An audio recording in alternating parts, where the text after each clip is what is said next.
Hey guys, welcome back to the channel, and welcome back to Journey Through the Cornellverse. Today we're going to take a look at Invincible Pro Wrestling. Invincible Pro Wrestling was set up in Los Angeles in 2011 by three unlikely partners. Bill Thomas brought financial muscle to the table, Nemesis was the booking brains and link to the wrestling community, and rapper Brother Grimm provided media savvy, image, and his club, The Warehouse, as a base of operations. After a successful first year, things turned ugly when Grimm became unhappy that his ideas weren't being used often enough and quit, not only setting up a rival organization, TEW, but also stealing several members of the IPW roster, kickstarting a war. IPW survived, but were then hit hard by the death of Nemesis in 2017. They have since regrouped, and under new booker Ben Tanner's leadership, they are slowly but surely beginning to find a new identity. You are a tiny company, but you do have 400,000 in the bank, and you're based in Southwest. Take a look at your size. You have a 30 popularity in the Southwest, 12 in the Mid-South, 9 in the Northwest, 0 rest of the US. You really have no presence at all in Canada. Mexico, you have a small presence, 9 in a few of the regions, mostly 2s and 3s. British Isles, you have no presence. Japan, you have no presence. Europe, you have no presence. Oceania, 0s. And India, 0. To take that next step in company size to small, you have to achieve a 35 in the home region of the Southwest. That's only 5 popularity points, something that I think you could probably do within that first year. You do have no coverage, which means currently you don't have a broadcaster broadcasting any of your events. Your events are starting with Unbreakable, then you have Hardcore Havoc, Triple Mania. The AI instructions are the main event should be a 1v1v1 bout, triple threat match. Then you have Last Man Standing, Mayhem, Invincibility. This is your season finale event. So you have basically 6 events to pay off any storylines where you need to have your season finale. You have Schools Out, Ultimate Alliance. AI instructions are all matches should be trio bouts. Then you have the Nemesis Tribute Show. The main event, it should be a battle royal. That's how the AI would book it. Then you have Showdown in September. Falls Count Anywhere. Carnage in the Cage. Christmas Chaos. Take a look at your product. Its style's name is Urban Alternative. This is basically anti-establishment hardcore. It's a mildly toned down form of extreme hardcore. The style still involves a punkish, anti-establishment attitude and cult-like mentality, but it has a more varied in-ring approach that isn't so narrowly obsessed with bloody brawls. Your face and heel divide is going to be loosely enforced. You will have stables and managers. Nothing is basically either not allowed, there's no scripting that needs to be done on matches or dialogue, or matches have to be called in the ring. So with these settings, fans are going to expect events to be 85% matches, 15% angles. TV shows will be 75% matches, 25% angles. Matches are going to be rated on a match quality versus popularity ratio, 40 to 60, 60 to 40, depending on what gets the best rating. So popularity is going to be a very big key in the workers you use and want to hire. This hardcore style, though, leads to a high level of general wear and tear on the bodies of the workers. Injuries are also common. Fans, however, are open-minded and will accept any match type. Matches less than 10 minutes will not be able to achieve a world-class score. The lengthy matches will tend to lose the audience. I think every hardcore type program or product has that 10-minute or a certain time limit to be able to achieve a world-class score, but also a lengthy match will tend to lose the audience. So 10 minutes might be the max that you would want to run before you lose the audience. Fans are going to be put off by cheap endings like countouts, DQs, or sports entertainment finishes. Ultra dangerous match setups will be penalized. Angles on sex appeal will have their overall rating limited. All workers will be expected to be using a gimmick, or there'll be a small penalty. Fans will expect ongoing storylines. Each show, you need to have at least one match aimed as hardcore or wild brawl, one match that's aimed as car crash or mayhem, and one match steal the show. So this one has, again, this hardcore products tend to have more match aims that you're required to do. Fan base is going to be very opinionated and will turn on workers they don't feel that belong. Companies also going to find it difficult to attract sponsors. Using crazy bumps or stun bumps will give big boosts to segments. And there's no issues with the company hiring or using workers with a background in adult entertainment. And just stay away from most comedy-based gimmicks. Eventually, they can't be used by stars or major stars, so that's just going to be something you're probably going to want to stay away from. If you look at your booking team, you have one individual that you can add to the booking team. That's Ben Tanner. If you happen to choose Ben Tanner as your avatar, then it would just be you on your booking team. Circle is basically wide open for you to put whatever workers you would like to put into these roles, build your own inner circle, and hopefully they work with you and become loyal to you over time.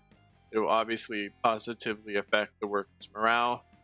Removing them, though, could potentially negatively affect. So you have to choose carefully. So this roster is about 32 workers.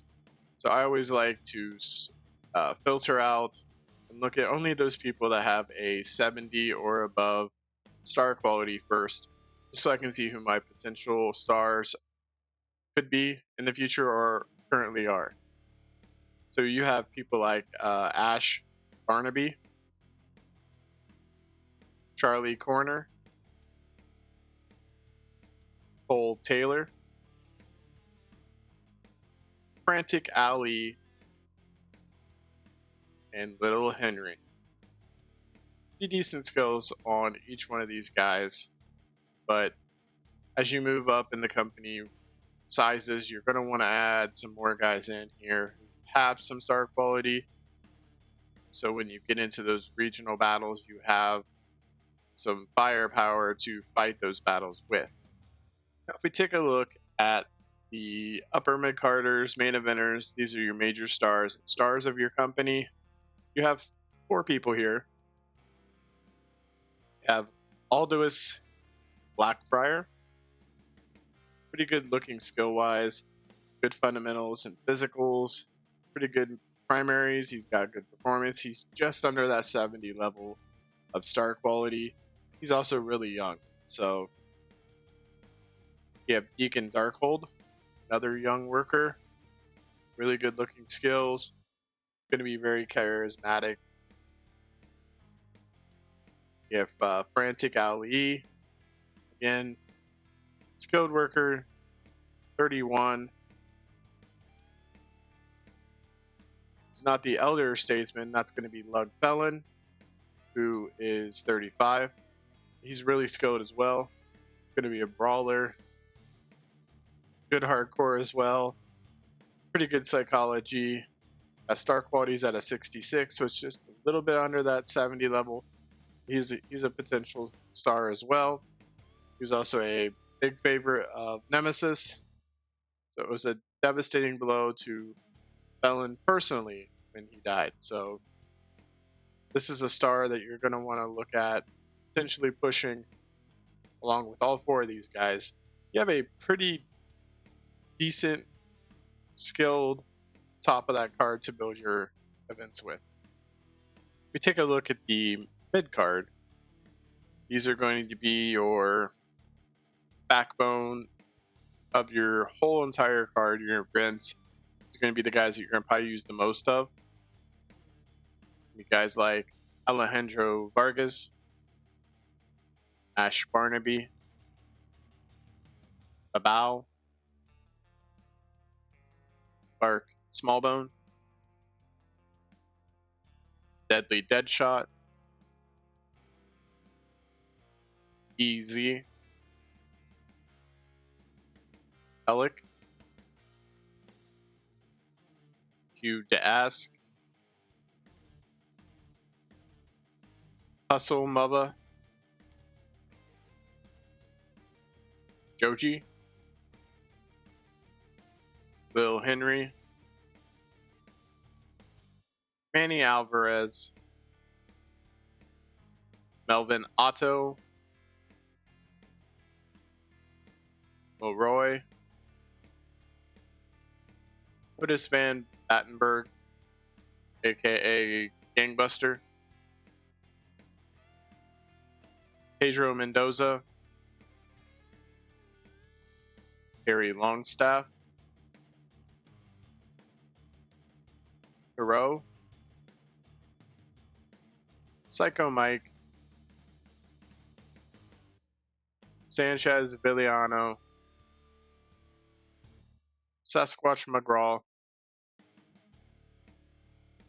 Zach Rudge, and Zombie Boy. Pretty decent mid card, a lot of good skills, mix of experience and age. Again, this style is a little bit hard on these workers. A lot of injuries can occur. So the mid card being this size and talented is a good thing to see, because you may need to rely on every single one of these guys to make the company go. Take a look at your unimportant. These are you're going to be the young guys or guys that are potentially in time decline. You're going to have guys like Charlie Corner, Cockroach Carter, Cole Taylor, Deuce Deadline, Sergio Mendoza. See some pretty good looking prospects here that have very little unfortunate experience. But as you get them experience, these guys could potentially become bigger parts of the card and the roster. Take a look at creative really quick. I know that creative can be different for every save. These guys are a lot of the times in these, it's just potentially like next big things and hot prospects that the game kind of does a randomizer on, I think. So your franchise players are going to be basically the stars, the best of the company. Aldous Blackbriar is the only one here. So that's going to be somebody that you're going to want to definitely push and hope that they don't get taken from you. Next big things, Alejandro Vargas. So these guys not only can be potentially a star, but also potentially carry the company.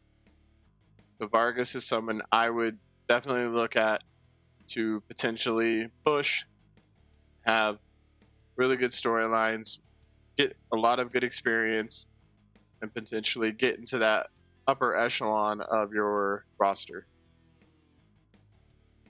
Prospects may not be the stars or main eventers, but they have the potential to become valuable members. These are going to be people like Sasquatch McGraw, Psycho Mike, Zombie Boy, Otis Van Battenberg, Alejandro Vargas. The guys who you want to be doing promos, working on the mic, guys like Aldous Blackbriar, Cole Taylor, Hustle Mava, Feud to Ask, Frantic Ali. Showstoppers, people who can take their in-ring performances up to a whole new level. Feud to Ask, Aldous Blackbriar, Abao, Ash Barnaby, and Joji. Your ring generals may not steal the show, but somebody who can be relied on to carry the deadest of dead weight to a watchable match. But like Abao, Feud to Ask, Hero, Aldous Blackbriar, and Frantic Ali. You have quite a few people here who have a lot of momentum, are considered hot, and thankfully nobody that's considered cold or have a lack of momentum. Take a look at your titles. You have, starting out, the IPW Californian, 22 prestige. Current two-time champion is Zombie Boy.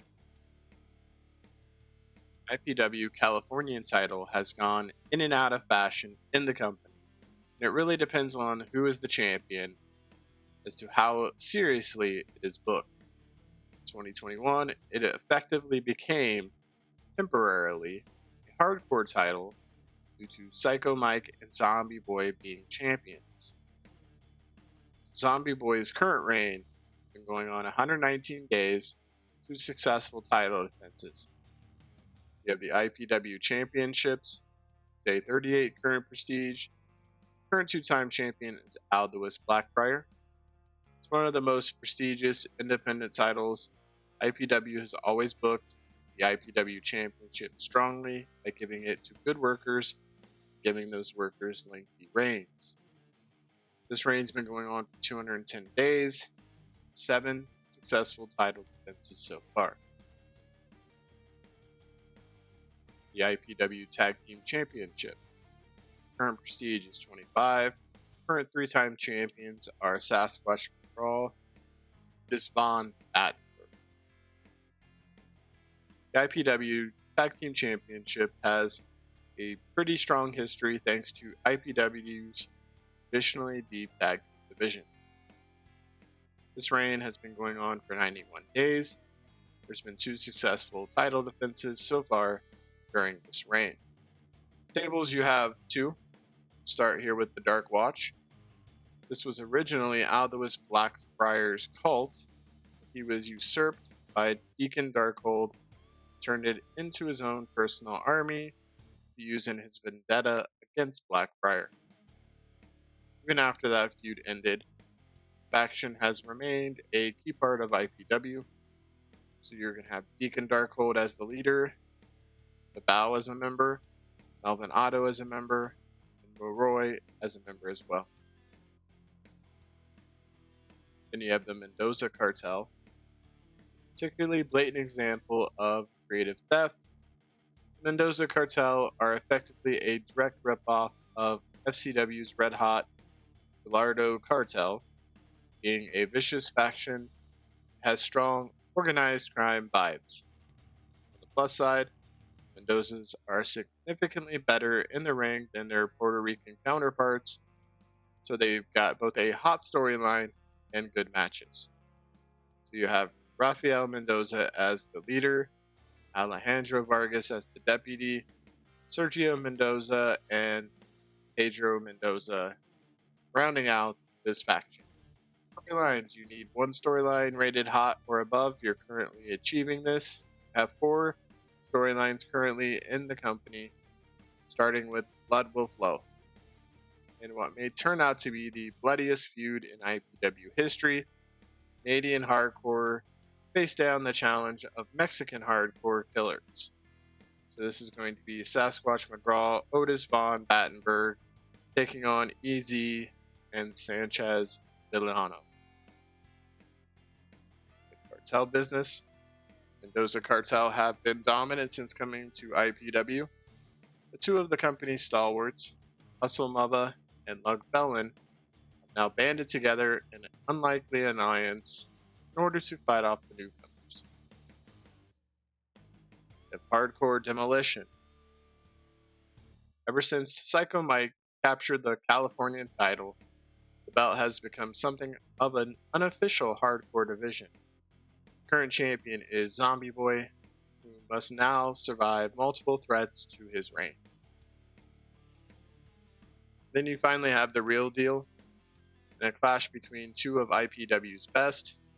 Reigning champion Aldous Blackbriar must face perhaps his fiercest challenger, former 5-time holder of the strap, Frantic Ali.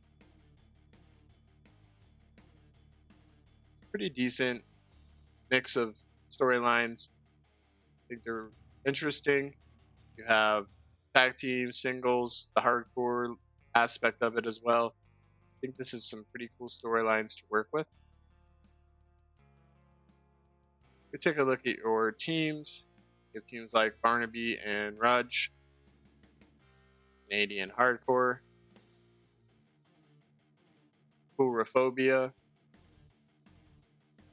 Mexican Hardcore Killers, Minnesota Awesome, Mendoza Boys, and the Night Terrors. Pretty good mix of experienced, inexperienced tag teams, but tag teams that are going to make that tag team division pretty strong. You're not going to have any child companies, you're not going to have a developmental, and you do not have a training facility.